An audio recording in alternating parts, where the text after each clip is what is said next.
What's up, guys? Alex here with our next video update. And today's video is going to be a little different, a little bit different.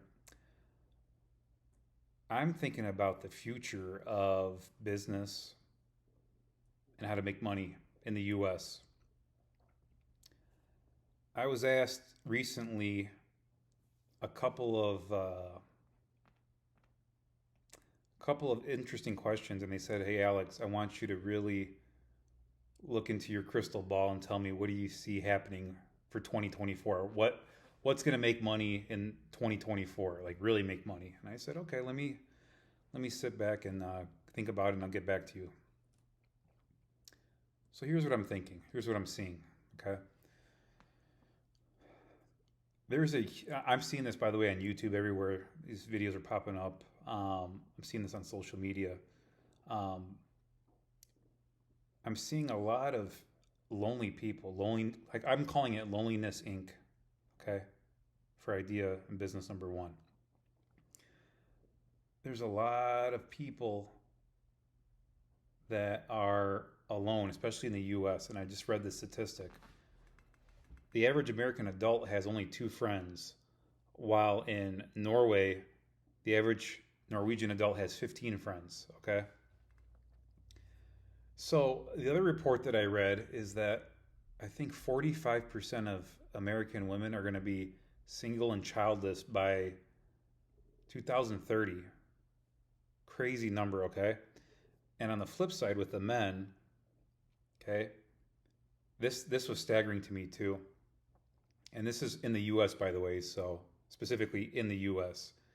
In the US, I read a report that over 48% of men, right? I think it was from like age like 22 to like 42, just straight up gave up on dating. They just checked out. They're like, we're not dating anymore. So that's why you're seeing the rise of the passport bros. That's becoming more popular.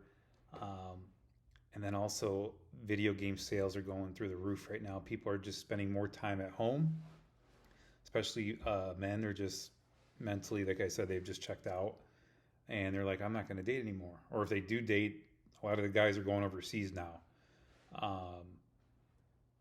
And maybe that's going to be another video. We're going to talk about the passport bros and what I think about it. I have mostly mixed reactions on it, but anyways, what do I see happening in 2024? I think where the money's going to be at, you can say fortunately or unfortunately. Fortunately for profit, unfortunately for society's sakes. For society's sake, hospitals. America's, if not the most obese country, it's heading that way. Seeing a lot of sick people, a lot of sick young people as well. It's not just the old people now; it's a lot of sick younger people as well. Drugs are out of control. Alcoholism is out of control. So we need to fix this. But I just think the big pharma medical system is going to just keep getting bigger and stronger, and they're going to keep prescribing the wrong things as well. Here, you're sick, take this medication. Hey, you get this medication. I don't like this. Focus on your health. That's what they should be saying to these patients. But anyways, enough of that. And because it's getting sicker, I see funeral homes and anything in that realm doing well. I was reading a report recently where a lot of funerals are reporting crazy record numbers the last few years in sales, casket sales, especially casket sales for caskets under 4 feet have been having record sales as well. That's an industry, like I said, it's kind of dark and macabre, but these are the industries that are going to keep going and going higher. So think about the future of the U.S. To me, on a collective global scale, right, or across the world, especially, again, I'm talking about the U.S., not other parts of the world where they don't have near as many problems as the U.S. does currently. You need to think like, okay, if I'm going to live here, what's the future trend look like? And it doesn't look good. So you have to base the trend off you have to see what's happening now, right? Like I said, obesity, right? Loneliness, right? And that's where the future is right now. That's where it's heading. That's where it's heading. You're seeing you're seeing a lot of things like this. And also too, what you're also noticing is that a lot of these old school boomers, right, that are ready to retire, plumbing companies, HVAC companies, all these types of businesses, a lot of these guys and gals, they retire, but they don't sell the business. That's where you can come in and capitalize. Okay. Cody Sanchez talks about this, and she's great. You come in and you create creative seller financing, where you come in and you just pay the owner a little bit at a time until you pay them off. And that's one way to take over their business, because I see this as like the new Bitcoin. Blue collar businesses like this, blue collar skilled trades. A lot of these younger people that are graduating college, right? They want to be TikTok stars. They want to be, and you know what?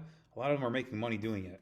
So I'm not knocking them on that. I don't blame them. If I could figure out a way to do that and, make $30,000 a week, yeah, sign me up for it. But these blue collar niche businesses, this is like an untapped way to make money here in the future, is by you going in and doing creative seller financing to take these businesses over once they retire. Okay. I see a lot of people online concerned about the recession, concerned about the economy, and for good reason. Okay. I don't want to be a doom and gloomer kind of guy. I follow the channel Jeremiah Babe, and I agree with the most part with what he says. I agree with a lot with what he says, but it's like, okay, man, we get it. Now what? Like, what's some solutions to what we could do to navigate the future? And that's what I'm going to try to do on this channel. Again, I like Jeremiah Babe's content. It's just sometimes it's like, to me, it's just kind of the repeat stuff of the doom and gloom. And it's like, okay, we know it's happening, but now what? So I want you guys to get prepared. I think the best way moving forward is being a business owner. I actually do teach as well. I have a lot of people reach out to me. So I currently own a service business right now. I'm an author as well. And I also do consulting as well, and coaching, where people will reach out to me and teach them how to start a service business. So if any of you guys are interested in that, you could reach out to me and we can, get you some information as far as how we could help. It's just like 1 or 2 hour coaching calls, depending on what your goals are. If it's something that we could help with, we tell you, yep, we could help you. This is our bread and butter. If it's something that's out of my wheelhouse, I will, politely tell you we can't help you. So we want to make sure we're a good fit for you. Anyways, with that being said, I think right now, the way the U.S. is heading, you have to be your own boss. I see this as like almost not just something to think about. I think it's a necessity at this point. You have to control, right, and own the business in order to move forward. Because the way things are going with the recession now, people that have 9-to-5 jobs, I feel for them right now. I feel for them. It's so hard. I mean, the way they're not getting raises, and just the price of everything is going up. We're entering some interesting times right now. And the only way to combat this is through entrepreneurship. And that's where I want you guys to start thinking. I want you to start looking at trends. I want you to start looking at patterns. I want you to start, really thinking about, okay, here's a problem right now happening. This problem is going to this place to get the problem solved. Okay, maybe I'm not going to own the place, but what can I sell the place to make money? And think of this too. The gold rush, right? You know who else made money? Not the people selling the gold. The people that sold the shovels. That's who made the money too. That's the kind of thinking I want you guys to have moving forward. There's going to be opportunities to be made here. Quite a bit. Are we going to head into a depression? I hope not, but I could see it happening. I could see it happening. The signs are there. And just because we're heading into a depression, you got to remember that just when something goes down, it doesn't necessarily mean everything goes down, because people make money on the way when things go down as well. And that's where all these super wealthy guys make their money, right?